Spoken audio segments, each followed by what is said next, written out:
বলতো, ব্রায়োনিয়া জ্বরের প্রধান বৈশিষ্ট্য কি? ম্যাম, ব্রায়োনিয়ার জ্বর সাধারণত ধীরে ধীরে শুরু হয়।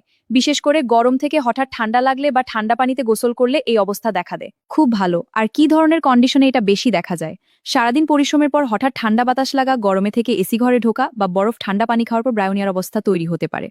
জ্বর শুরু হলে রোগীর আচরণ কেমন? রোগী অনেক অস্থির থাকে। একটা থাপ্পড় লাগাবো, ভালো করে বল। সরি ম্যাম, রোগী শান্তভাবে শুয়ে থাকে, একটুও নড়তে চায় না, সামান্য নড়াচড়াতেই ব্যথা বেড়ে যায়, কথা বলতে অনিচ্ছা থাকে। জ্বরের সাথে জিহ্বা আর তৃষ্ণা কেমন থাকে? জিহ্বা একদম শুকনো সাদা আবরণ থাকে, ঠোঁট ফেটে যায়, প্রচন্ড তৃষ্ণা থাকে, কিন্তু একবারে অনেক পানি খেতে চায়, বারবার নয়। কোষ্ঠকাঠিন্য নিয়ে কি বলবে? খুব শক্ত শুকনো গিট্টু মতো মল হয়। কাশি আর বুকে ব্যথা থাকলে কি লক্ষণ পাওয়া যায়? কাশি শুকনো কষ্টকর হয়, ছুঁচ ফোটানোর মতো ব্যথা থাকে। কাশির সময় রোগী বুক চেপে ধরে শুয়ে থাকলে, বিশেষ করে ব্যথার পাশে শুলে আর চাপ দিলে আরাম পায়।